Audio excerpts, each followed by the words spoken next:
நீங்க தயாரா இருக்கீங்களா?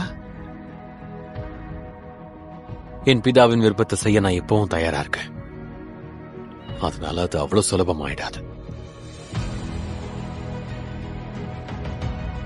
ஆனா என் இதயம் உங்களுக்கானதுதான்னு உங்களுக்கு தெரியும்.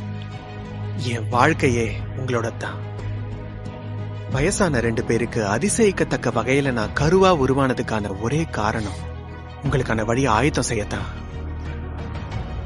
நீ செய்ய வேண்டியதைத்தான் செய்யற. நீ இதை செய்யறப்ப ஆண்டவரோட குரல் கேட்டுக்கோன்னு நான் உனக்கு நினைவுபடுத்துறேன்.